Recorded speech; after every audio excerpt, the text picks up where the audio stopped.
रत्न जड़ित अंगूठी। तेनालीराम की कहानी। महाराजा कृष्णदेव राय एक कीमती रत्न जड़ित अंगूठी पहना करते थे। जब भी वह दरबार में उपस्थित होते तो अक्सर उनकी नज़र अपनी सुंदर अंगूठी पर जाकर टिक जाती थी। राजमहल में आने वाले मेहमानों और मंत्रीगणों से भी वह बार बार अपनी उस अंगूठी का जिक्र किया करते थे। एक बार राजा कृष्णदेव राय उदास होकर अपने सिंहासन पर बैठे थे। तभी तेनालीराम वहां आ पहुंचे।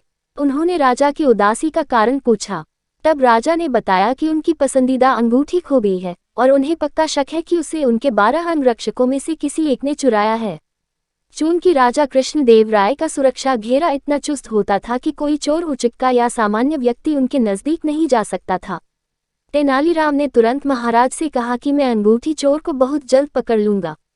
ये बात सुनकर राजा कृष्णदेव राय बहुत प्रसन्न हुए। उन्होंने तुरंत अपने अंगरक्षकों को बुलवा लिया। तेनालीराम बोले, राजा की अंगूठी आप 12 अंगरक्षकों में से किसी एक ने की है, लेकिन मैं इसका पता बड़ी आसानी से लगा लूंगा। जो सच्चा है उसे डरने की कोई जरूरत नहीं और जो चोर है वह कठोर दंड भोगने के लिए तैयार हो जाए। तेनालीराम ने बोलना जारी रखा, आप सब मेरे साथ आइए, हम सबको काली माँ के मंदिर जाना है। राजा बोले, ये कर रहे हो तेनालीराम, हमें चोर का पता लगाना है, मंदिर के दर्शन नहीं कराने हैं।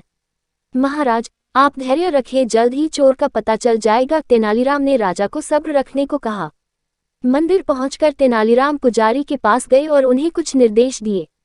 इसके बाद उन्होंने अंगरक्षकों से कहा, आप सबको बारी बारी से मंदिर में जाकर मां काली की मूर्ति के पैर छूने हैं और फौरन बाहर निकल आना है।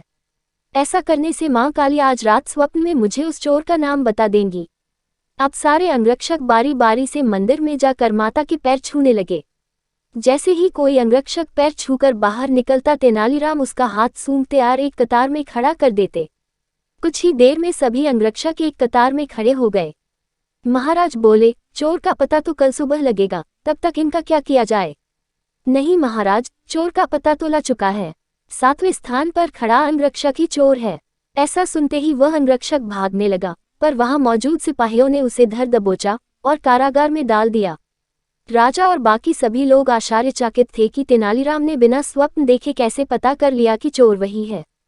तेनालीराम सबकी जिज्ञासा शांत करते हुए बोले, मैंने पुजारी जी से कहकर काली मां के पैरों पर तेज सुगंधित इत्र छिड़कवा दिया था, जिस कारण जिसने भी मां के पैर छुए उसके हाथ में वही सुगंध आ गई।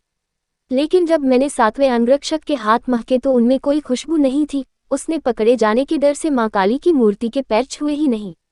इसलिए ये साबित हो गया कि उसी के मन में पाप था और वही चोर है। राजा कृष्णदेव राय एक बार फिर तेनालीराम की बुद्धिमत्ता के कायल हो गए और उन्हें स्वर्ण मुद्राओं से सम्मानित किया। ऐसी ही और कहानियों को सुनने के लिए चैनल को सब्सक्राइब करें और वीडियो को लाइक करना ना भूलें। धन्यवाद।